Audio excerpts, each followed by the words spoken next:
All right, shalom, shalom, family. I'm your host, Officer Luke, and the title of today's class is The Rockefeller Family, Jewish Secrets Exposed. All right, so we're going to open up with Deuteronomy chapter 32 and verse 7. All right, so let me know when you're ready. Go ahead, read for me. The book of Deuteronomy, chapter 32 and verse 7. Remember the days of old. Consider the years of many generations. Ask thy father, and he will show thee, thy elders, and they will tell thee. So our elders have built us up in this truth, and over time and over their experience in the truth, they have shown us different ways of going about things. They've shown us things that we have never seen before, because prior to this truth, there's a lot of things that we wouldn't have researched. There's a lot of things that we wouldn't even try to uncover. Matter of fact, this scripture, I didn't even know it was in the Bible. Get Job chapter 9 and verse 24. I didn't even know this was in the Bible. But God bless the elders, and they showed us things that now we can show unto the nation, and we can expose the lies that these so-called, so-called Jewish people are pushing the earth. You understand? So go ahead, read that for me. The book of Job, chapter 29 and verse 4. As I was in the days of my youth. Job 9:24. Job 9:24. Job 9:24. If I misspoke, forgive. The book of Job, chapter 9 and verse 24. The earth is given into the hand of the wicked. So the scriptures, God is telling us right here that the earth is given into the hand of the wicked. So our elders taught us this. So now we're able to see who has the earth in their hand right now. And it's easy to see that it's a so-called white man that has it in control right now. They're the ones running the earth, but there's a particular group that hides in the bushes that kind of come covert. You wouldn't know that they're there, but they're pushing a lot of the buttons, and they're controlling a lot of things, from the music, from the news, from social media, so on and so forth, even to the food that we eat. They're controlling it behind the scenes. So it says the earth is given into the hand of the wicked. Read on. He covereth the faces of the judges thereof. If not, where? And who is he? So it says that this particular wicked, which is the white man, covers the faces of the judges thereof. Who are the judges? Starting off with God. His image is painted white. Our Lord and Savior Jesus Christ, his image is painted white. Then you got the angels. Then you got us. Today they think that the so-called Jewish people are the people of the Bible, but they're not. You're looking at the Jews today, the blacks, Hispanics, and Native Americans have been scattered throughout the four corners of the earth. And that's why our leaders, our elders, our fathers, they told us to go into the scriptures, search these scriptures, expose the lies. Why? Because guess what? That's going to expose the fact that the earth is given into the hand of the wicked, and that they've been lying to us the whole time. And it says, if not, where and who is he? Show me who's more wicked than a white man. You see what's going on around the world right now. The so-called white man is causing wars all throughout the earth. And one thing that they're doing is they got a particular people who they're always coming down on, and that's us blacks, Hispanics, and Native Americans. And like I said, we're gonna dig into it. So from there, let's get Psalms 83. Psalms 83 and verse 3. Psalms 83 and verse 3.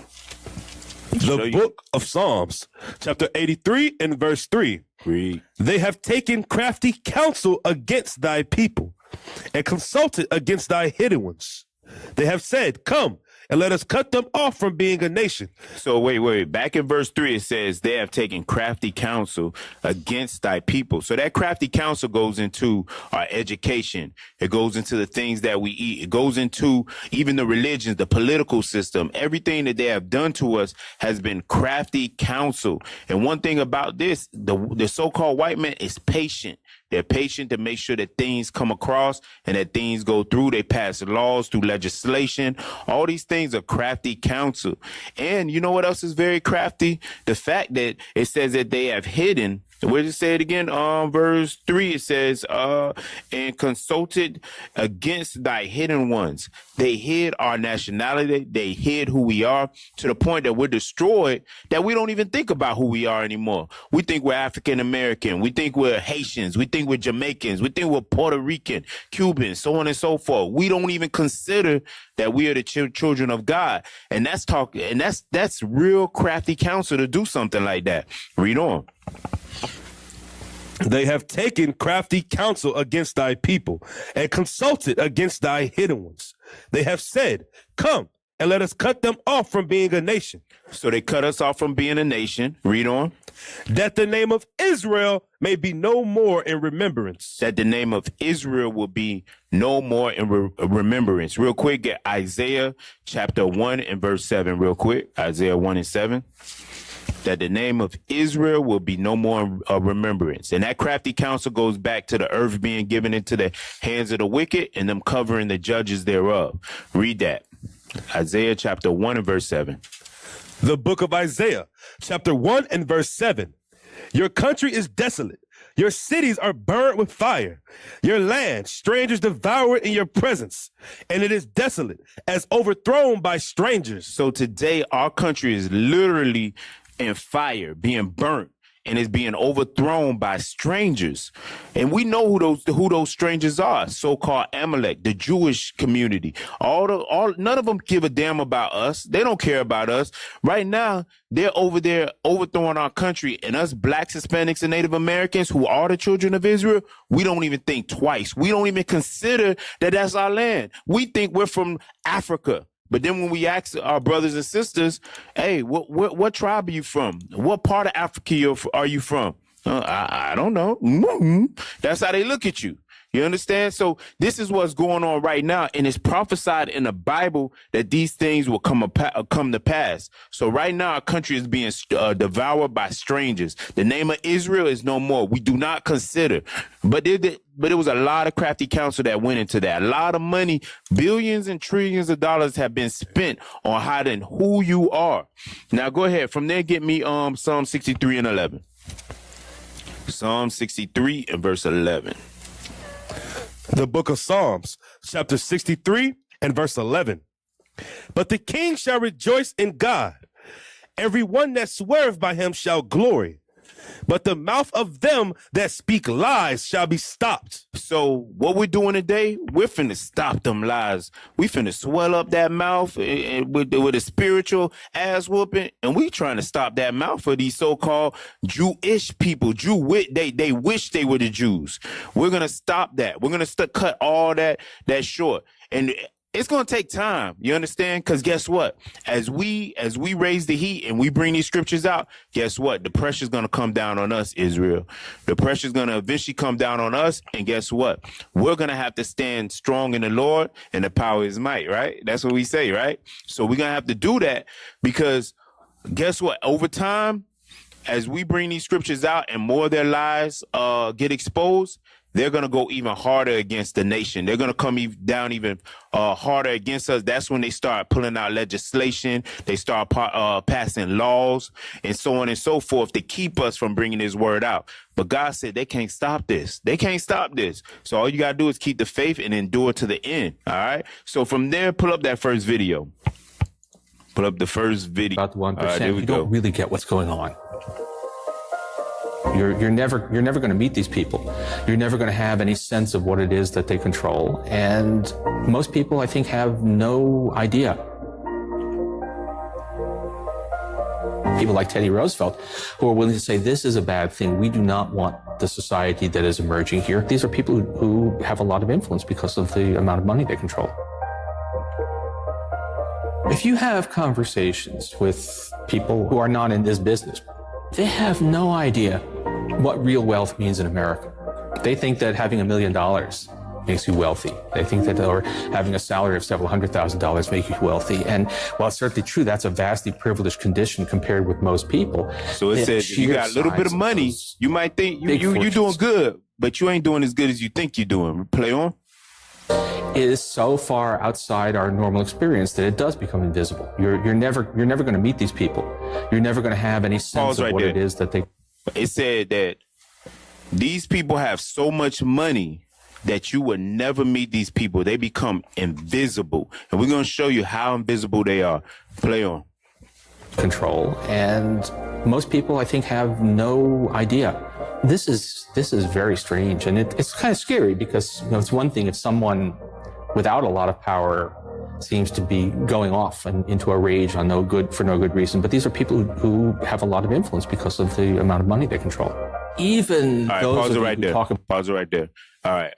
Real quick, read that in Malachi chapter 2 and verse 1. Malachi 2 and 1. Because they made a statement in the video. They said that these people have so much money that basically that somebody without money, if they have a problem or they have an issue with something, there's only so much that they can do. But it said that these elites, this 1%, has so much money that they can make changes. And basically, if they have a problem with you, they can get you X'd out. Not no drive-by like Negroes like to do, drive-bys, go pop up to somebody's house, shoot them. Nah, that ain't power. They said that these people have power to affect a whole group of people. So go ahead, read that in Malachi. I mean Micah 2. Micah 2. I told you Malachi, didn't I? Micah 2 and verse 1. Read that. The book of Micah, chapter 2 and verse 1. Woe to them that devise iniquity and work evil upon their beds. When the morning is light, they practice it, because it is in the power of their hand. So it says it is in the power of their hand. So what did we find out in Job 9:24? It says the earth is given into the hand of the wicked. Now it's saying that this woe to them that devise iniquity and work evil upon their beds. When the morning is light, they practice it because it is in the power of their hand, meaning they have power to influence things that we can't even imagine or think of, or even think of. Read on. Verse 2. And they covet fields and take them by violence, and houses and take them. So they oppress a man and his house, even a man and his heritage. That's power right there, where they can oppress your heritage. Right now, we're living proof of our heritage being oppressed. Just by saying you're anything outside of Israel, I don't care where you're at. If you're an Israelite scattered in the four corners of the earth and you saying, I'm British, I'm African, I'm African American, I'm Haitian, I'm Dominican, and you saying anything outside of what God calls you, that means your heritage has been oppressed. And when you try to find out your heritage, you go online and Google Jesus Christ. You get white images of Jesus Christ. That's oppression. That's your heritage being oppressed. When you go into the church, what do they preach? A white Jesus doctrine. That's oppression. That's your heritage being oppressed. All right. So it says, oppress a man and his house. That goes into all the extremes that they use to oppress our houses, from our men going to prison, all the system being set up against us with redlining and so on and so forth. They oppress our house and our heritage. Now, go ahead, proceed with that video. We got at least a few more minutes left. Well, a couple more seconds left on that. Play it again. All right. Real quick, while we're waiting on him, give me Psalm 64. Psalm 64 and verse 2. Psalm 64 and verse 2. The book of Psalms, chapter 64 and verse 2. Hide me from the secret counsel of the wicked, from the insurrection of the workers of iniquity. So our prayer is that the Lord hides us from the insurrection of the wicked, because the earth is given into the hand of the wicked. So we have to pray to the Lord for that protection, because the wicked, they have an attack on us. They have a spiritual, physical attack on us. And if we don't start paying attention to the signs, guess what? We're going to be taken by it. Read on. Verse 3. Who whet their tongue like a sword, and bend their bows to shoot their arrows, even bitter words. That goes into all the things that they say from their news and the way they cover us as a people. If you go on the news, everything you see is negative. Everything they say about us is negative, right? So they got the whole earth deceived, thinking that we're the bad guys. But truthfully, over time, the nations are starting to see, hey, America is evil. Israel, these Israelis is evil as hell. These Jewish people. And guess what? Over time, more and more is going to get exposed. Read on. That they may shoot in secret at the perfect. That secret goes back into that crafty counsel. Read on. Suddenly do they shoot at him and fear not. They don't fear God. Read on. They encourage themselves in an evil matter. They commune of laying snares privily. They say, who shall see them? So they say, who shall see them? That goes back to the elite being have so much money that they become invisible. That goes right back to that, because for somebody to say who can see me means that they're doing it behind the scenes. There's craftiness going into it. And that's what we're here to expose today. The video good now? Yes, sir. All right, go ahead, play it. Big fortunes is so far outside our normal experience that it does become invisible. You're never going to meet these people. You're never going to have any sense of what it is that they control. And most people, I think, have no idea. This is very strange, and it's kind of scary, because it's one thing if someone without a lot of power seems to be going off and into a rage for no good reason, but these are people who have a lot of influence because of the amount of money they control. Even those of you who talk about the 1%, you don't really get what's going on. You're living in the past. You're living in the 80s. You think that Gordon Gekko is the future. And Gordon Gekko is a bad guy. He's a predator, but he's a self-made predator. We are on the road not just to a highly unequal society, but to a society of an oligarchy, a society of inherited wealth, patrimonial capitalism. Watch this. If you have a large fortune, suppose that our family has a large fortune, inheritors of that large fortune can live very, very well. They can live extraordinary standard of living and still put a large fraction of the income from that fortune aside, and the fortune will grow faster than the economy. It said so that their fortune will grow faster than the economy. Ever-growing share of total national wealth. So when you have a situation where the returns on capital are pretty high, and the growth rate of the economy is not that high, you have a situation in which not only can people live well off inherited wealth, but they can actually pass on to the next generation even more, an even higher share. And all right, stop it right there. When you have a high R, low G economy, which is what we now have. Stop right there. Then you're talking. You can drop the video. All right, real quick, give me Luke chapter 8 and verse 17. All right, because they said that if a family inherits that wealth, even if the economy is doing bad, their wealth will increase over time. And it says that they actually have stuff, or they own, how can I say it? They own corporations, so on and so forth, that you wouldn't even think about, that it wouldn't even cross your mind. But go ahead, read that. The book of Luke, chapter 8 and verse 17. For nothing is secret that shall not be made manifest, neither anything hid that shall not be known and come abroad. So guess what? Everything eventually is going to come out of the darkness and it's going to come into the light, and it will be known. All right. So real quick, pull up that next article. Pull up the Google article. Wait, is that what I want? Definition. It's a definition? No, that's not what I want. Next, pull up the article after that. Okay. Or is it the article after that? Yeah, pull up the article after that. Let me see. Yeah, that's what I want. Go ahead, read that.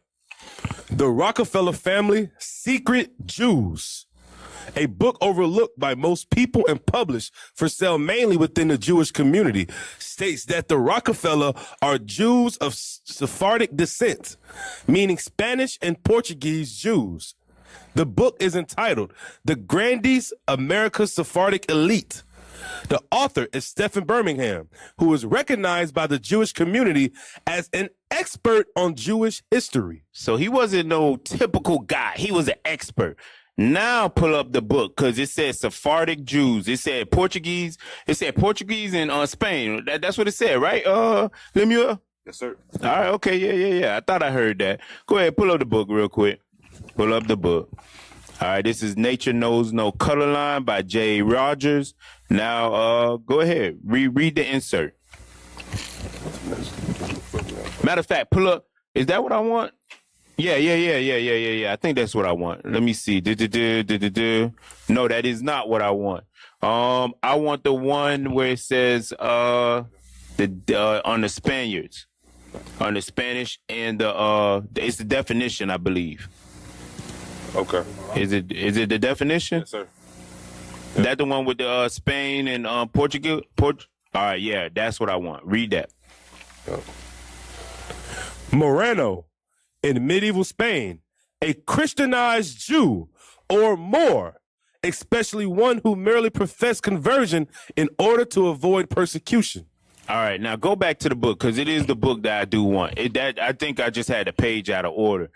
Go to the page where it's, I think it's the third page. The third page of the book. It's either the second or the third. It's the one where it talks about the Spain and Portugal, I believe. Yeah, it's either the second or third page. Yeah, read that. That's what I want. That's the one right there. Read that. Read the so dark. The underline. So dark were the Jews, especially of Portugal and southern Spain. There you go. So it says that the Jews were so dark of Portugal and southern Spain. Read on. That many whites thought all Jews were black or dark. All right, there we go. Now drop that. Now go back to the article. Go back to the article.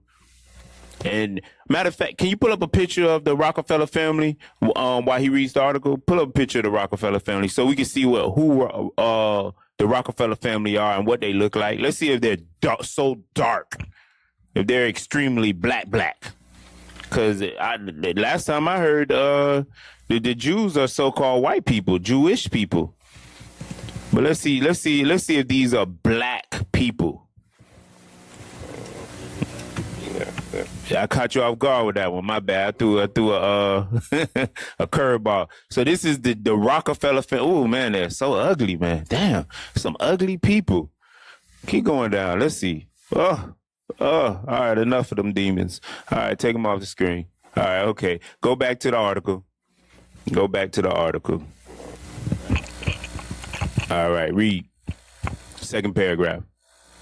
The publisher of The Grandies is the Jewish-owned publishing firm of Harper & Row of New York City. Mr. Birmingham also wrote the book, Our Crowd, about the family background of America's wealthiest and most successful Jews. Both books have been hailed by Jewish publications as first-class works in the documentation of Jewish history. So all the Jews are in line with this. They're like, oh, it's an excellent book. It's wonderful. Read on. In The Grandies, Stephen Birmingham reveals the existence of a very rare book, which was published only for Jews some years ago. So it was only for Jews. Read on. The work was published only for Jews some years ago. The work was compiled by the Jewish historian Malcolm H. Stern and entitled Americans of Jewish Descent. That book weighed 10 pounds and gave the history of 25,000 Jewish individuals in America. So I actually went and researched that book. That book is like, I want to say a little over $2,500. Might be a little over that when I researched it. But that book is worth an arm and a leg. And the thing is it's everybody ain't got access to that book. It's only meant for a particular group. Now go back to the article. It's going to show you. It's going to show you. Read the article. It's going to show you what particular group that was for. Read on. It is extremely interesting to note that only 550 copies of the book were printed, and each copy was consecutively numbered. For those that don't know, for those that might have went to public school, that's 1, 2, 3, 4, 5, 6, 7, 8, 9, 10, so on and so forth, consecutively. Read on. The book was delivered to the top Jewish community leaders. No, it was delivered to anybody. It was delivered to who? Delivered to the top Jewish community leaders in America. So it's just for the American Jewish people. Read on. For their personal reference files in dealing with and contacting Jews who are Moranos. Woo! Now, I got a problem with that right there. Read on.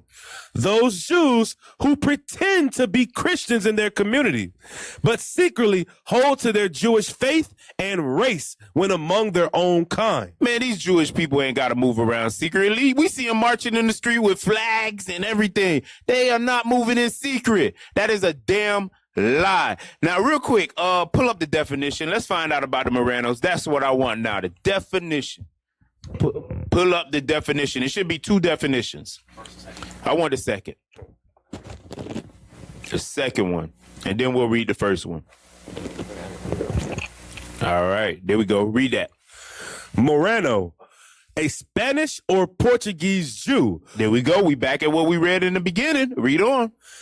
Who was converted to Christianity during the late Middle Ages. I got a book that goes heavy into how they converted us, but we're not gonna go too much into that because we got limited time. Keep reading. Usually under threat of death or persecution, especially one who continued to adhere to Judaism in secret. Oh, voila. Now pull up the next definition. So it was by death. They were forced into this, and this happened to our people, the blacks, Hispanics, and Native Americans, but mostly Southern Kingdom, who was living in Spain and Portugal during the Dark Ages. So go ahead, read that next definition. The first one, read that. Morano, a Christianized Jew or more, especially one who would merely profess conversion in order to avoid persecution. In order to avoid persecution. So it said a Jew or more. Those are 2 of the same. Those are the same people, and we're about to prove it. Read the book that Nature Knows No Color Line, and read that first page now. The first page. There we go. That's what I want. Read that. More. The race as it occurs in European hurriedly always means Negro. Now jump down to the highlighted, the Greeks. The Greeks, as was said, used moros to mean black or dark, and the Romans use it for Negroes. Woolly hair like a Moor, says Marshall. So all across the lines, it says that the Jews that were in Portugal and in Spain, they were black. Now we're reading about how it said that the persecution and everything that happened to the Moranos. Guess what? They were black also. It's all the same people. But what does Amalek say? They cause confusion. Now, real quick, go to it should be the last book. The last book, who is Esau Edom, and go to the part where it talks about the Sephardic. It should be like the second page. All right, read that. All right, read that. The Jews of today fall within 2 main types, the Sephardic Jew and the Ashkenazi Jew. Read on. The Sephardim are also known as Spanish Jews. So guess what? They stole our nationality. That's oppressing our heritage. They steal our heritage. They enslave us. And then guess what? They tell us that we're Negroes, that we're black, this, that, and so on, and so on and so on. Read on. And constitute about 5% of the Jews in the world. Read on. The Ashkenazi are the East European Jews. The Ashkenazis. Read on. Which were found in Poland, Russia, Germany, and Western Asia. Read on. This group of Jews make up 90% of the so-called Jews in the world. So-called Jews. This book was written, I believe, by Amalek. And Amalek telling you that they are not the Jews. Read on. Many reference and historical sources have unequivocally identified that the bulk of the Ashkenazi Jews were derived from a people known as Khazars. Read on. The original Jewish encyclopedia of 1905 revealed that the main stock of the Jews came from this Asiatic people known as Khazars.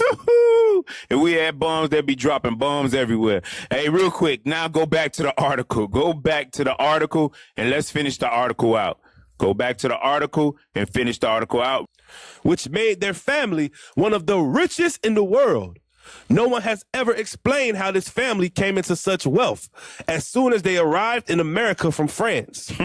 Read on. There is no known information on how the Rockefellers came into huge amounts of money in France. Something they got their money from the Rothschilds and were originally their agents in buying up Christian businesses in America. Morenos are Jews who pretend to convert to Christianity so as to deceive Christians and their business dealings. That's to just deceive you blacks and Hispanics and Native Americans. That's who is to deceive. Read on. But secretly continue to practice Judaism in private rituals. So the Rothschilds and the Rockefeller family, they have ties together. And everybody knows the Rothschilds are so-called Amalek. Read on an article. No need to pull me up. Read on an article. For this reason, a Moreno family like the Rockefellers will make the perfect tool for the Rothschilds of France, who have for centuries used secret agents to carry on their work. Now read the next paragraph, and then we're going to drop it after this. Read that. The Thunderbolt was first publication to bring Vice President Nelson Rockefeller's Jewish ancestry to public attention. This information finally explains why he has always been able to work so closely with Jewish interests and why his administration as governor of New York was loaded down with Jews from top to bottom. It said it was loaded from the top to the bottom. Read on. His political campaigns of the past were always directed by Jews, and he was always the support of the Jewish community in all of his political races. All right, now real quick, give me Revelations 2 and 9. Get Revelations 2 and 9. Let's see. Let's go to what the Bible says. Let's read some Bible. Let's read what Christ said. Read that. Revelations 2 and 9. The book of Revelations, chapter 2 and verse 9. I know thy works and tribulation and poverty, but thou art rich. Wait. I want to break that down because it says, I know thy works. It's talking about the works that you do in this body, the works that you do for the truth. All right. And it says a tribulation. That's the tribulation that you go through for the works that you do in this truth. Now it says, read on. It says, and I know thy what? And I know the blasphemy of them which say they are Jews and are not. And the Lord says he knows the lie, the extreme lie of them which say they are Jews and or not. They are not the Jews. They are not the people of the book, but they're going to run around and tell you they are. And guess what? Them oppressing our heritage, them stripping away our imagery, our images and everything. Guess what? Now we think that they're the Jews. We think that they're the people of the book, but God says they are not. Christ said they are not those people. They are not the guys. Real quick, pull up the next article. Pull up the next one. Read that. The Rockefeller family is an American industrial, political, and banking family that owns one of the world's largest fortunes. So it owns one of the world's largest fortune. Why he's reading this article, I want you real quick to pull up with the world's richest families. It said in that, it just said that the Rockefeller family is one of the world's richest families. And I want to show you a list of the world's richest families. Got it? Yes, sir. All right, pull that up. All right, now go down to, let me see, scroll down. Click no, I want the article. Okay. Scroll down. Let me see. Matter of fact, you can read that one. You can just go through that list real quick. Cause I don't see the Rockefeller family on that list. Anybody saw the Rockefeller family? All right, because there's a list that actually lists them by number of the richest families, but I don't see them on that list. We just looked at the richest family. You can exit out. That's good enough because that article right there goes into the richest families in order. But now do me a favor. Go back to go back to Wikipedia and read about the Rockefeller family because we don't see them there. But it says that they're one of the world's largest fortunes. I wonder why we don't see them. Now go ahead. Let me see. I want more on that. The family associated with it. Yeah, read on in that. The Rockefeller family is an American industrial, political, and banking family. Read on. That owns one of the world's largest fortunes. The fortune was made in the American petroleum industry during the late 19th and early 20th centuries by brothers John D. Rockefeller and William A. Rockefeller Jr., primarily through Standard Oil of ExxonMobil and Chevron Corporation. So we just read in the last article that basically they were rich prior to taking on Standard Oil. But now it's saying primarily through that. But that's all lies. That's all lies. Read on. The family had a long association with and control of Chase Manhattan Bank. Chase Manhattan Bank, for those that don't know, just Google it. They took part in, I think they insured if I'm wrong or right, they insured the slave ships during slavery. They had a major part in that. Read on. By 1977, the Rockefellers were considered one of the most powerful families in American history. So it says that they were one of the most powerful families in American history. We watched the video on the 1%. It says that a family can become so rich that even when the economy is doing bad, they're still making money because they have so much money. It doesn't affect them. Now scroll down in that on Wikipedia. I want to show you something. Go to background. Scroll down to background. Read that. Background. The Rockefeller family originated in the Rhineland region in Germany and can be traced to the town Neuwied. Yeah, that'll work. In the early 17th century, the American family branch is descended from John Peter Rockefeller. Okay, so they had their last name when they came over here. And look what the year that was. Read that year. 1681 to 1763. Now, isn't that during the time of the transatlantic slave trade? That's when this guy migrated over here during the time when we were in slavery, the height of slavery. Read on. Who migrated from the Rhineland to Philadelphia in the province of Pennsylvania around 1723. In the U.S., he became a plantation owner. What? He owned plantations? You think he was out there working the field himself? No, he had slaves. Read on. In the U.S., he became a plantation owner and landholder in Somerville and Amwell, New Jersey. Guess what? He had plantations in two locations, in two spots. You see what I'm saying? This family had money prior to coming to America because guess what? They were involved in our destruction on that side of the earth and on this side of the earth. Now, do me a favor. Pull up the one that says, matter of fact, nope, drop that. Get Ephesians 6 and 12. Ephesians 6 and 12. The book of Ephesians, chapter 6 and verse 12. The book of Ephesians, chapter 6 and verse 12.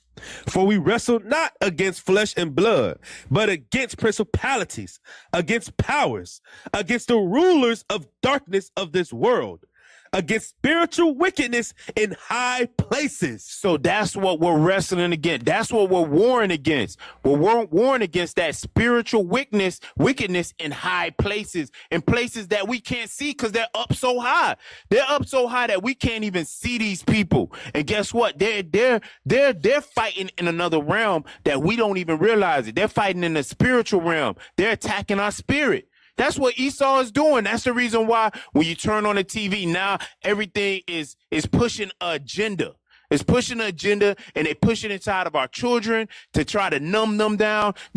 I'm telling you, from the political to the social media to the television, from the air we breathe, it's all defiled. Why? Because this white man has defiled everything. And that's what we wrestle against. Spiritual wickedness in high places. Why is it in high places? Because they get their power from Satan. Now do me a favor. Read Job chapter 16 and verse 11. Job 16 verse 11. The book of Job, chapter 16 and verse 11. Read. God hath delivered me to the ungodly. God delivered us to the ungodly. Read on. And turned me over into the hands of the wicked. God turned us over into the hands of these people. The reason why is because we broke his commandments. So in order to fix the situation, guess what? Blacks, Hispanics, and Native Americans, we got to return back to God's commandments and keep them. Read on. I was at ease, but he have broken me asunder. He has broken us. He has broken us to the point that we hate each other. Read on. He have also taken me by my neck and shaken me to pieces. We are broken into pieces. Read on. And set me up for his mark. His archers compass me round about. He cleaveth my reins asunder and doeth not spare. He poureth out my gall upon the ground. You know what that means? That means he's killing us. That means he's destroying us. He's breaking us, killing us, and destroying us. And you got to think about this. If his father did it, if their fathers did it, guess what they're doing to this day? They're still keeping that agenda alive because they know who we are. It's us that don't know who we are. It's us that has to be awakened. It's us that's in deep sleep. And that's the reason why they're able to set us up as a mark and shoot at us. That's the reason why our men are running around in this, I don't even want to say the word. They're running around like girly boys. Why? Because they have been destroyed. But guess what? This truth, this Bible is what's going to wake them up and turn them back into those men that they must be so they can fight this spiritual battle with us because they need to be in this battle with us. God is calling our men to stand the hell up. But you got to get off your butt and come join the congregation and do the things that you have to do. Return to the scriptures.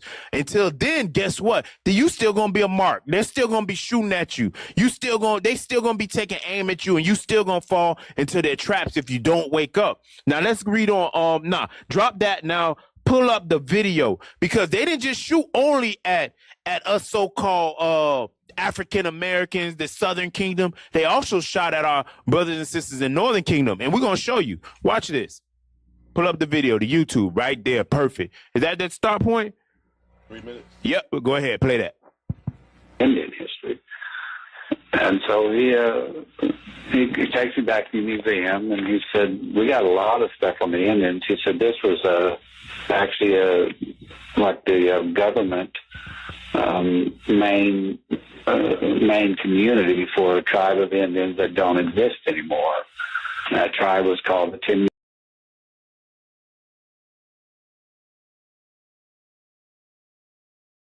Anyway, I didn't know anything about the Temucas. I'm from Oklahoma. I've learned a lot of Native history, and I have some Native bloodline, but I did not know anything about the Temucas. See, it says Florida and coastal So I Georgia. just asked him, please tell me everything that you can tell me about them.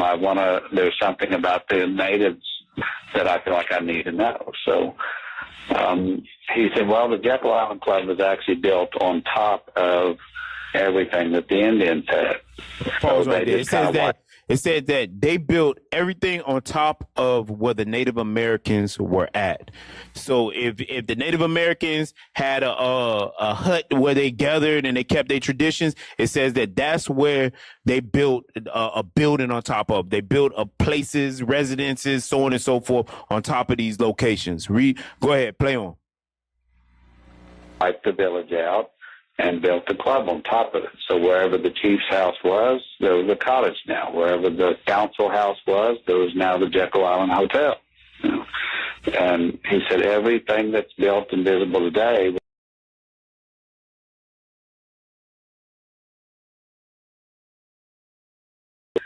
So he said the fact that this whole place had to go into ruins and then be rebuilt and become an archaeological state park, he said it actually helped us identify the native history because the club itself had almost erased that.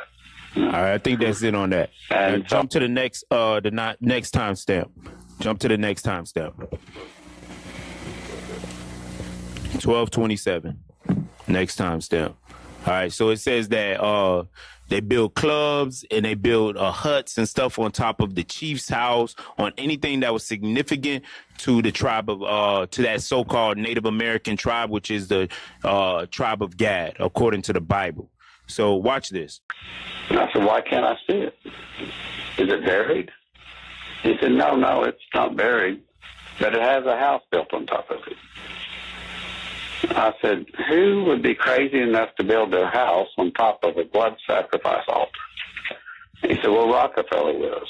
You heard that? They I built their house on top of a blood sacrifice altar. The Rockefeller family did this. Now watch this. Play on. That's madness. Okay. Can we go there? And he said, yeah, it's just a short walk. Come on, man. We've actually, had already walked by it. So he said, jump to 1412 now. 1412.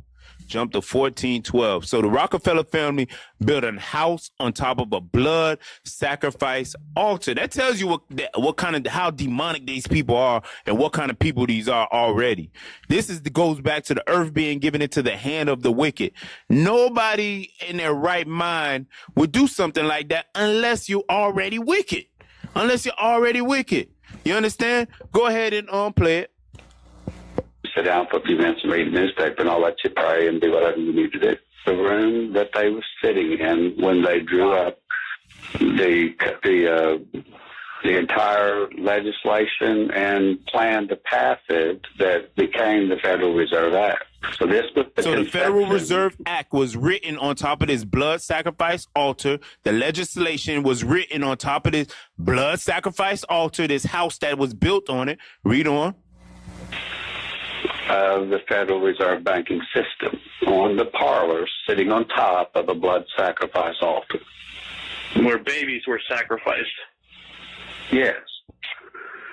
And so all of a sudden it's like, wow, no wonder our banking system has so much corruption in it, even when people want to do the right thing. The idea that it was conceived like this, I'm going, this is not just a bunch of wealthy guys that got away for vacation and came up with a profitable business plan. This has got something diabolical, something occultic about it. Even Esau saying evil. Even Esau saying it's diabolic. Go ahead, drop that right there. Get Micah chapter 6 and verse 11. Micah 6 and 11.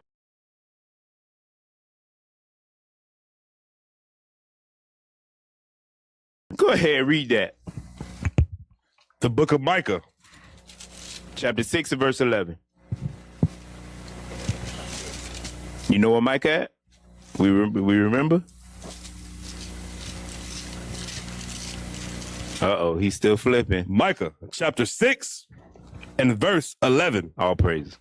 Shall I count them pure with the wicked balances and with the bag of deceitful weights? With the bag of deceitful weights, meaning the whole banking system, because they drew up the plans for the banking system, the Federal Act, everything was drawn up in that house, which they still follow that, though they still follow that to this day. And it says that the Lord just says, shall I count them pure with the wicked balances and with the bag of deceitful weights? Read on.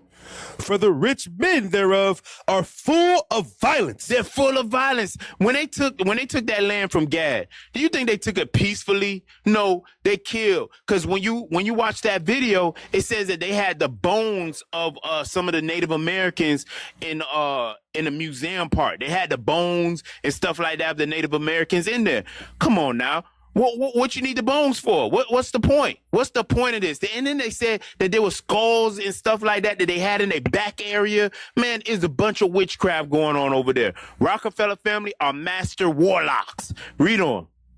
For the rich men thereof are full of violence, and the inhabitants thereof have spoken lies, and their tongue is deceitful in their mouth. Their tongue is deceitful in their mouth. You know when we go to get a loan, I say us blacks, African Americans, and so on and so forth, the children of Israel, let us go try to get a loan from a bank. They give us all the hassle in the world. Oh, this, that. Oh, your credit. Oh, this. No, the credit score is really for us. It's not for them. They walk in the bank, they get what they want. They loan each other stuff. They give each other favors. Hey, go ahead, Yashuki, whatever the damn names are. They hook each other up. But us, we go in there, guess what? Redlining. No, you can't afford this house. No, I was looking at your statement. Yeah, you're a doctor, but you know what?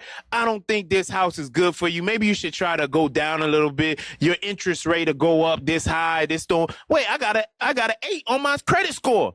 But you know what? They do this because of the banking system was already designed to be against us. Read on in that. Read on. Verse 13. Therefore, also will I make thee sick. Read verse 12 again. Verse 12. For the rich men thereof are full of violence, and the inhabitants thereof have spoken lies, and their tongue is deceitful in their mouth.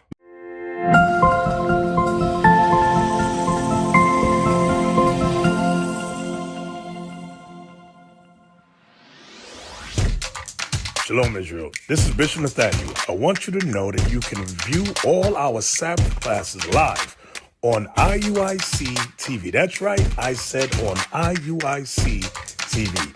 Download the app today. Shalom. Habakkuk 2 and 12. The book of Habakkuk, chapter 2 and verse 12. Woe to him that buildeth a town with blood. That do what? That buildeth a town with blood. Guess what? Everything that they built was with blood. Read on. And established a city by iniquity.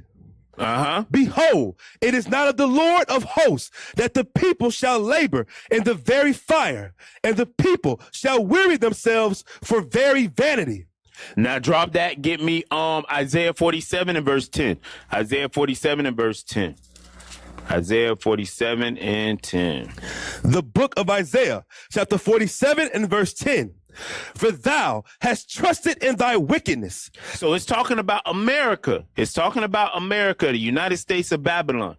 But this can also be used for dealing with this 1% family. And you're going to find out that America was pretty much built off these people's back. Read on in that. For thou hast trusted in thy wickedness. Thee, and thou hast said in thine heart, I am none else beside me. You don't think they say that? You don't think so-called the elite, they say, no, there's nobody besides me. I am that guy. I am the one. Because that's the reason why they do all the things they do, because they like, nobody can see me. I'm invisible. I'm so rich. I'm invisible. Nobody even knows we exist anymore. But they did that all part of their crafty plan. All of it's part of their crafty plan. Watch this. I have been following with interest the progress of the campaign of the Joint Distribution Committee for the relief of the Jewish people in Poland and Russia, and have noted the generous response with which the appeal has met. From information which I have sought, the program for the distribution of this fund has been very carefully and wisely worked out. That means that there was witchcraft involved in it. And when it says very carefully and wisely worked out, watch this, read on. In a matter of his kind, there ought to be no barriers of race or creed. Therefore, although my participation in the movement has not been solicited, I hope you will allow me to enclose herewith my check for $100,000 toward the fund.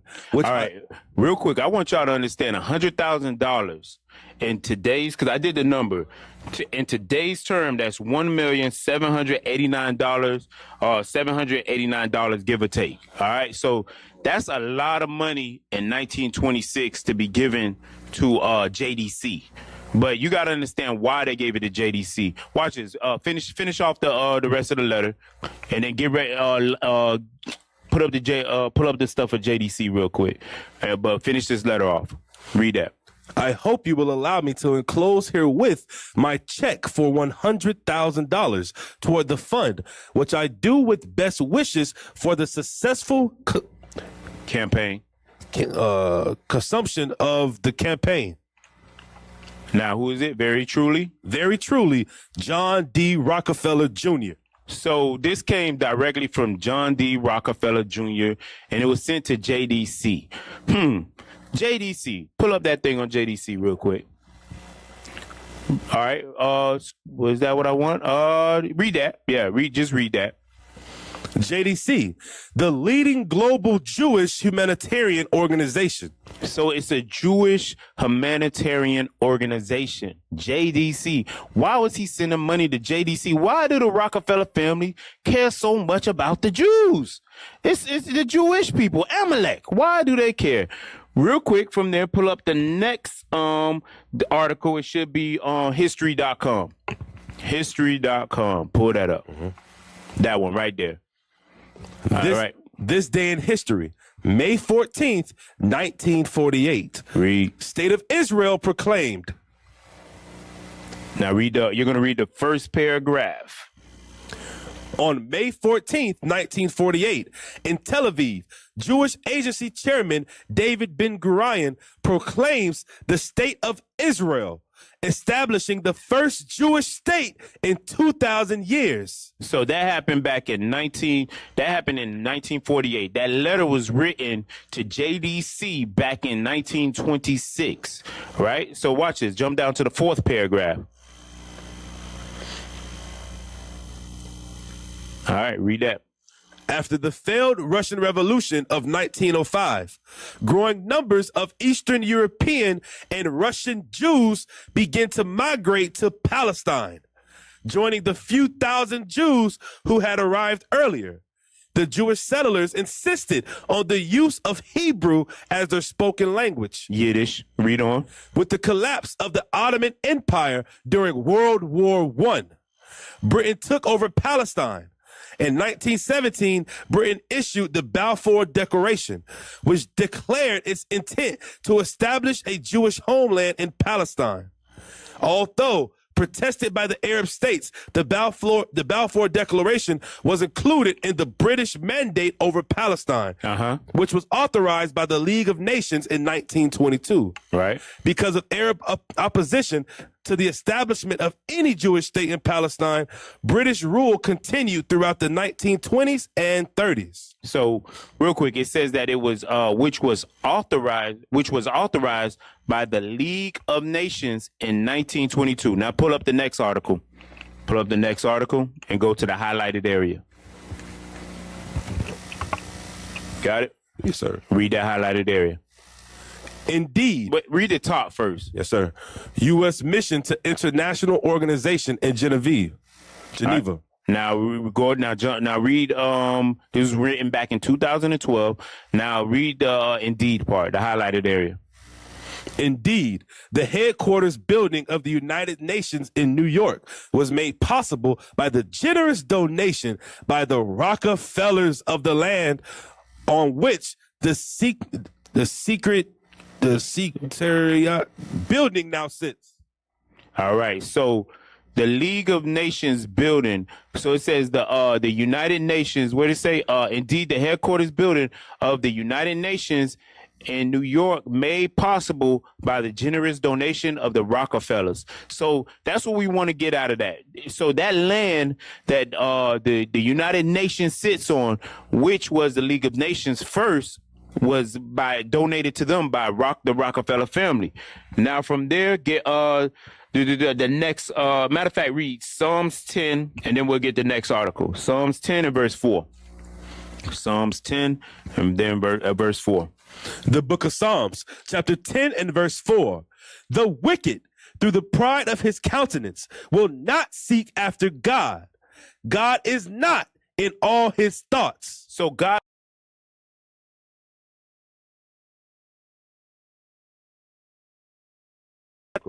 Pull up the archives. Should be archives.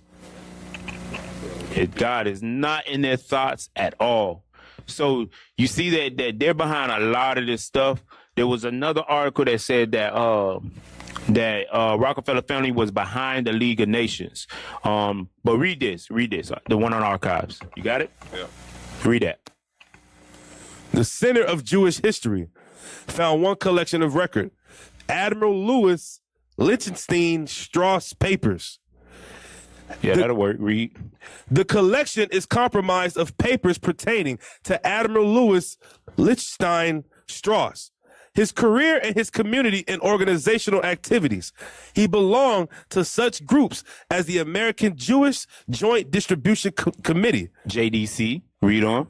Temple Emmanuel in New York, the American Jewish Committee, the Jewish Theological Seminary of America, the Jewish Agricultural Society, and the Union of Hebrew Congregations. You know what I found quite interesting about this when I read all the things that he was involved in? You got brothers and sisters who are in the body who complain about one office. You got Amalek taking on numerous offices and in some of the offices, you'll find out that he was a lead in. But you got Israel, the greatest nation on the face of the earth, the blacks, Hispanics, and Native Americans complaining about one office. One office. They complain and they get mad when they get corrected in one office. But this guy had numerous offices.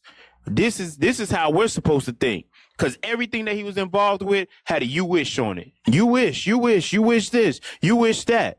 But we can't even take on one office and we complain about that.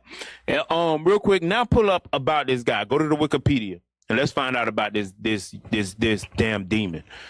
Read that. Louis Strauss.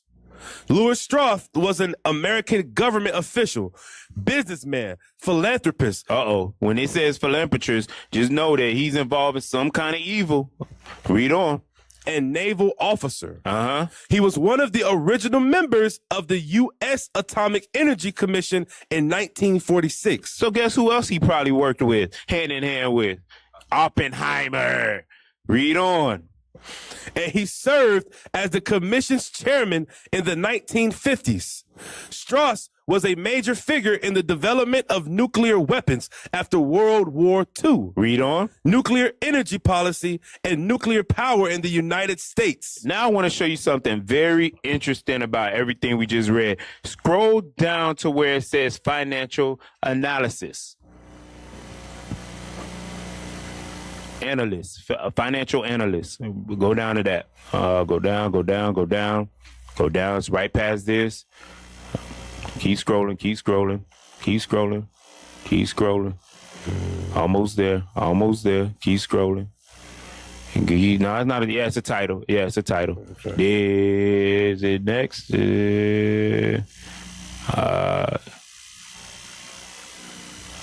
Keep going.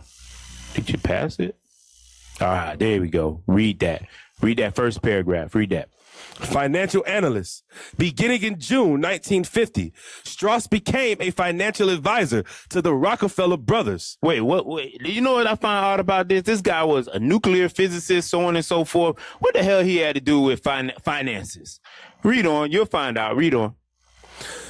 Strauss became a financial advisor to the Rockefeller brothers, where his charter was to participate in decisions regarding projects, financing, and investing.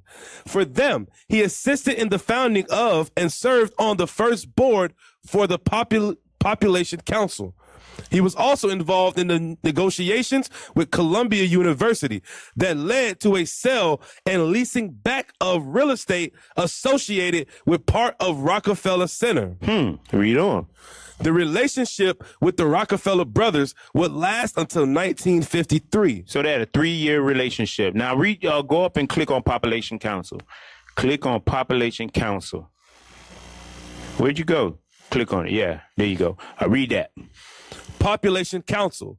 The Population Council is an international, non-profit, non-governmental organization. You know it's evil when they say all that. That non-profit, non-governmental, that's BS. Read on. The council conducts research in biomedicine, social science, and public health. Real quick, use your cursor and put it over public health. Woo! Public health for who? For who? For our people. That's what it's for. Now read on. And helps build research capacities in developing countries. All right, read on. 1/3 of his research relates to HIV and AIDS. I wonder why. Read on. While its other major program areas are in reproductive health. I wonder why. Read on. And its relation to poverty, youth, and gender. Sounds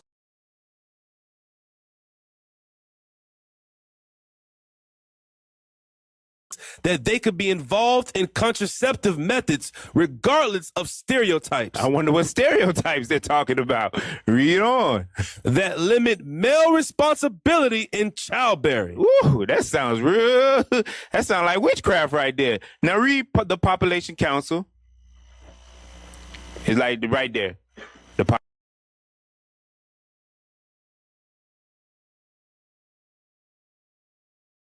and Development Review, which reports scientific research on the interrelationships between population and socioeconomic read development. It also provides a forum for discussion on related issues of public policy and studies in family planning, which focuses on public health, social science, and biomedical research involving sexual and reproductive health, fertility, and family planning. All these things that they named affect our people. That's the reason why I had them go over to public health and to show our people when we put a cursor over it.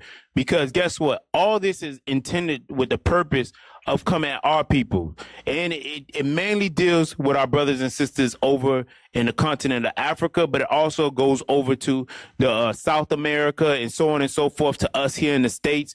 And we're going to get another article in 1 second, but real quick, go back to Psalms and read 10 and verse 8 again.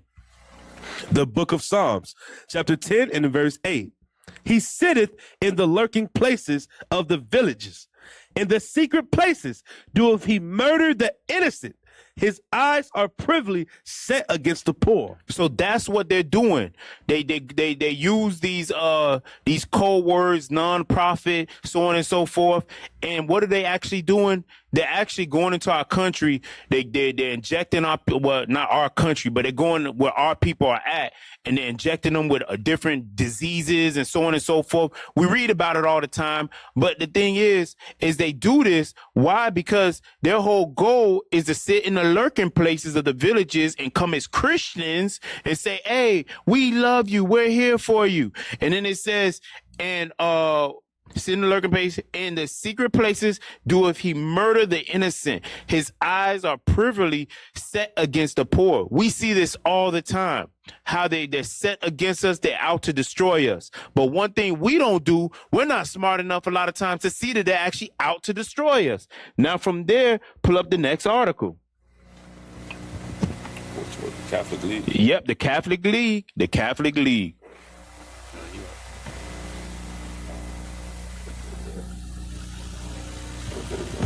Why that look like that? That don't look right.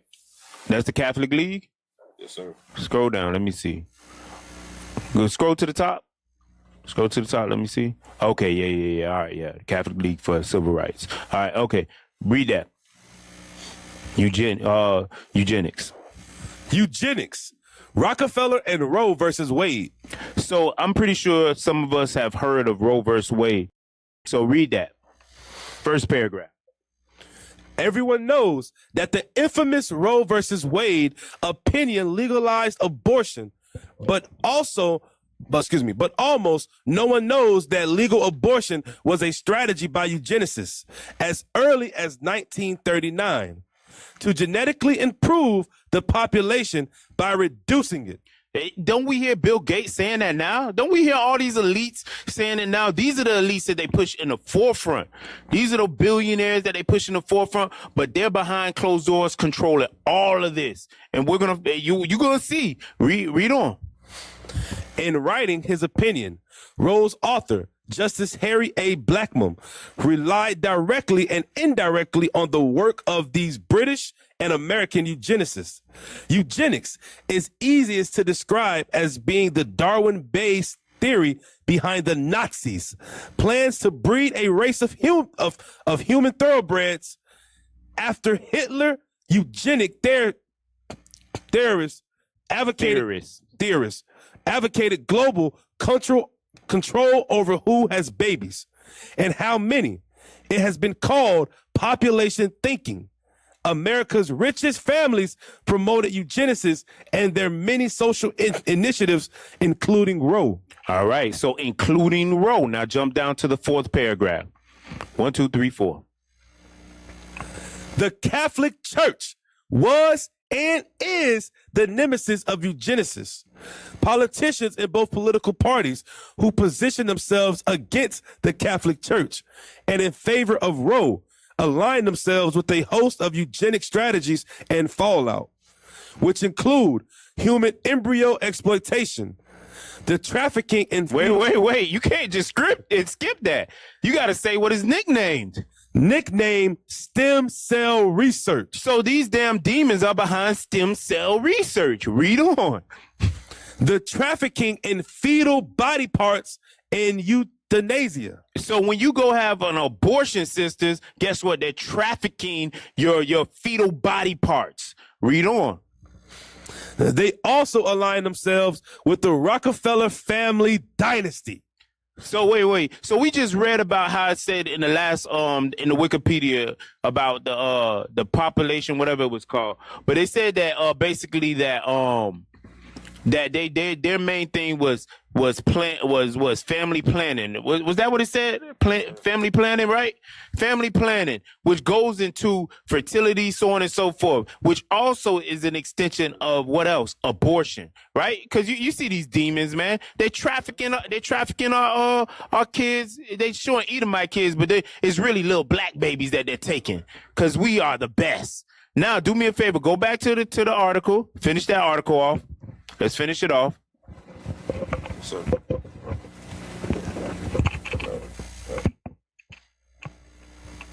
Read. They also align themselves with the Rockefeller family dynasty. Read on. Who funded eugenic scientists decades before Hitler. So they were doing this before Adolf Hitler, and these are so-called Jewish people. Read on. Before Hitler put eugenic theories into practice, and who supported many of the leaders of the American Eugenics Society. Read on. The Rockefellers' support for eugenics began early in the 20th century and included support for the Eugenics Record Office. In 1913, John D. Rockefeller Jr. incorporated a group which became a major force in supporting birth control clinics. Wait. Birth control clinics? Aren't those always in our neighborhoods? What the hell is this? In 1913, he was already pushing this agenda. Read on. And played a pioneering role in the modern field of population studies. Read on. As early as 1922, the Rockefeller Foundation sent money to fund German eugenics. Of Germany's 20-plus Kaiser Wilhelm Institute science centers, Rockefeller money built or supported 3 which made their mark for medical murder. Medical murder. Read on. Under the Nazis. Under who? Under the Nazis. Oh, damn. Read on. One institute was for brain research. During part of Hitler's rule, it employed Herman J. Muller, a Rockefeller-funded American socialist and geneticist. It later received brains in batches of 150 to 250. Wait. They were receiving brains? What the hell is this? You don't hear about any Negroes out here trafficking brains. Read on. Derived from Holocaust victims. From who? From Holocaust victims. Wait. These are Jewish people. They're what you call it, moving the brains of their own people to do research on. Kind of interesting. Read on. Another center, the Eugenics Institute, listed its 1935 activities as follows: the training of SS doctors, racial hygiene training, expert testimony for the Ray Ministry of the Interior on cases of dubious heritage. Read this. Collecting and classifying skulls from Africa. So it all boils down to them collecting and classifying skulls from Africa. Because guess what? They finish it off, because it's going to say it. Finish it off. Studies in race. Studies in race crossing and experimental genetic pathology. So they were experimenting. You could drop that. They were experimenting on genetic pathology. Why? Because guess what? Directed toward us, meaning they won't affect their people, but they'll affect those so-called African Americans. That's the reason why they're in Africa all the damn time. That's the reason why. And you're going to find out that Bill Gates even is part of them. Bill Gates is associated with these people. You understand? So they're behind all this. What's his name? Fucci, whatever his name is. He's associated with these people too. I'm telling you, these elites, that 1% in high places, guess what? They're controlling the world, and we don't even know it. We don't even know it. But all praises to the Most High. He's given us spiritual fathers to direct us in the scriptures and show us and bring a lot of this stuff forth and make us even want to research this stuff. You understand? Sirach 12 and 10. The book of Sirach, or Ecclesiasticus in the Apocrypha, chapter 12 and verse 10. Read. Never trust thine enemy. Wait, sometimes I could trust him. Never trust thine enemy. God said, never trust your enemies. Your enemies aren't to be trusted. They are not your friends. They're not here to live a good life with you. They're not here to make your life better. They're here to destroy yourself and go crouching.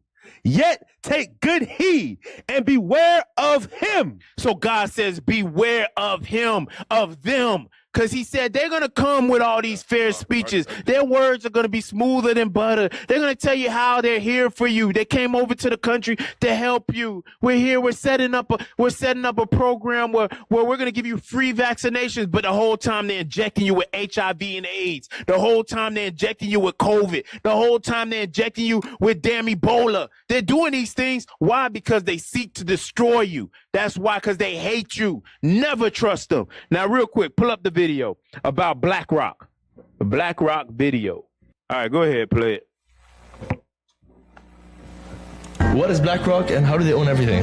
Yeah, so BlackRock is an organization's company publicly listed on NASDAQ that has tens of trillions of dollars of assets under management. They disclose that they have like 14 trillion, but that is only BlackRock. Then they own majority share in most of the companies in America, right? They also have money and funneled through all those things as well. So what companies? They own Pfizer, they own Moderna, they own all the airlines, they own all the social networks. So when you see all this stuff, all this agenda, kind of everybody working together, then you have to realize who actually owns it. This isn't a conspiracy. You go to Yahoo Finance, you go to top holders of all these shareholding companies, and you see BlackRock and Vanguard at the top. So you go to Amazon, for example, you realize Jeff Bezos ain't the biggest holder of Amazon. It's like, oh shit, he's no longer the majority shareholder of his company, so he doesn't make the final decisions, so he doesn't have the big say. All right, drop that. Now pull up the picture. Pull up the picture. Just to show you this. You got the picture? Yes, sir. All right, pull it up. All right, read that bottom part. 10 organic companies bought out by BlackRock and Vanguard. Now drop that. There was a video, but the video wouldn't work. Now read the article about BlackRock. Let's find out about BlackRock real quick. Read that. BlackRock Inc. is owned by Rockefeller Capital Management LP for $76.56 million. So you could go ahead and drop that. I just wanted you for everyone to know that BlackRock is owned by the Rockefeller family. Nobody really knows this. They're buying up everything. When you look at what they own CNN, they own Amazon, they own Netflix, they own almost every media program you could think of, NBC, they own Pfizer, they own the medical field. They own so much that it's beyond comprehension what these people own. That goes back to that 1% being so rich that they become invisible. You don't even know they exist because they own everything. Everything you buy from, they even own little things like gas. They still own gas. They still own the food industry, a part of the food industry. Between them and Vanguard, they own so much that, like I said, you can't even wrap your mind around it. You understand? They even own part of Tesla. You understand? So these people own more than we can conceive. But real quick, from there, get the book Who's Who. And then after that, we're going to get these couple scriptures and we're going to close out. All right, get the book. Who's who? Who is who? Who is Esau Edom? Yeah, that's the one I want. Who is Esau Edom? Read that. Who is Esau Edom by Charles A. Wiseman. All right, go to the next page. Next page. All right, next page. And there we go. Read that. God not only hates Esau Edom and is against these people, but refers to them as the people of my curse. Isaiah 34:5. So this is how God sees his people. Now read the next page. This curse is not just on Esau, but Next page. There you go. Read that. there is not one favorable or positive statement in the Bible in relation to Esau, Edom. If God hated you and your ancestors, This is the part I wanted to get to. Read on. how would you react and what would you do? By natural reaction, you would be against God and his people and trying to prevent them from finding out you are Esau. Wait. So this is why they buy up everything, and this is the reason why everything is an agenda against God's people, because they don't want us to know. They don't want us to ever figure out that we are actually God's people. We are the Jews of the Bible. But read on, finish that off. The one God is against, knowing that if God is against something, so will his followers. Read on. Who is it that tried to conceal their identity as Edom, the one hated by God, by claiming to be Israel, the one loved by God? Read on. Only one group of people reacts as though God has a hatred for them. That is the Jews. That's the reason why the whole agenda is against us, because they're hiding the fact that they are the Jew. They are not the Jews. They are Amalek according to the Bible. They are the enemies of God. They're the ones, real quick, read that in what is it, Exodus. Read that in Exodus, the ones that he's gonna war with from generation to generation. Exodus 17 and verse 16. Read that. Exodus 17 and verse 16. The book of Exodus, chapter 17 and verse 15. And Moses built an altar and called the name of it Jehovah Nissi. Verse 16. For he said, because the Lord hath sworn that the Lord will have war with Amalek from generation to generation. So the Lord is having war with Amalek from generation to generation. This is the reason why they war against us so hard. This is the reason why they hate us so much, because they know that our God hates them and that he's warring against them. Now, real quick from there, get me Job chapter 15 and verse 35. Job 15, 35. The book of Job, chapter 15 and verse 35. They conceive mischief and bring forth vanity, and their belly prepareth deceit. Everything. There's nothing that they give us really that's straight up. Sometimes the Lord will make their tongue fall on them, but usually Esau, everything he says is a lie. You understand? He's lying to us. He's deceiving us. He has never been your friend. He's never been your buddy. Because guess what? When things really hit the fan, they're going to turn their back on you. Now, real quick, give me Psalms 18 and verse 30. Psalms 18 and verse 30. The book of Psalms, chapter 18 and verse 30. As for God, his way is perfect. His way is what? His way is perfect. Read. The word of the Lord is tried. It's proven. Read on. He is a buckler to all those that trust in him. So God is a shield to all those that trust in him. If anybody wants to be perfect, if you want to learn how to be perfect, it says that it's by his word. It says the word of the Lord is tried. It says, as for God, his way is perfect. How do you find his way? In the Bible. So it's the only way for us to achieve that perfection or to get close to that perfection that he's calling us to be is for us to come back to the scriptures. Read on. No, drop that. Give me Judith chapter 9 and verse 11. Last scripture. Judith 9 and verse 11. The book of Judith, chapter 9 and verse 11. For thy power standeth not in multitude, nor thy might in strong men. For thou art a God of the afflicted and helper of the oppressed. So God is the helper of the afflicted and the helper of those that's been oppressed, which are us. Read. An upholder of the weak, a protector of the forlorn. The forlorn is the forsaken. We're the ones forsaken. Read on. A savior of them that are without hope. Read. I pray thee, O God of my father, and God of the inheritance of Israel, Lord of the heavens and earth, creator of the waters, king of every creature, hear thou my prayers. Read. And make my speech and deceit to be their wound and stripe, who have purposed cruel things against thy covenant So they purpose cruel things against us, against the covenant of the Lord. Read on. and thy hallowed house, and against the top of Zion, and against the house of the possession of thy children, and make every nation and tribe to acknowledge that thou art the God of all power. Read.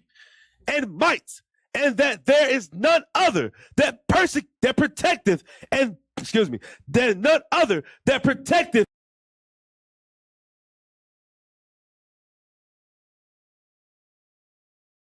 God. It is God that is going to protect us. It is God that is going to war for us. Because guess what? We are not going to get this by carnal measures. Because guess what? That 1% has power that we don't even know, power that we don't even understand. So guess what? We have to trust in God, who's our buckler. We got to trust in him, and he's going to protect us from them. But I'm going to tell you right now, it's not going to happen unless we get off our butt and we do the work that we've been called to do. So with that, I say shalom, and I hope you got something out of this class, all right? What is a nation?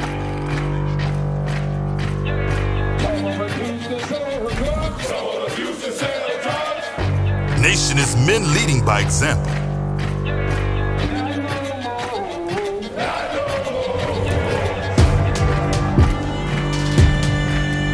Nation is family.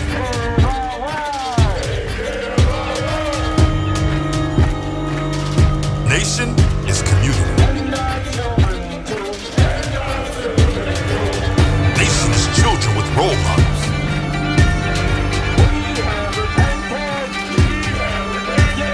Nation is unity.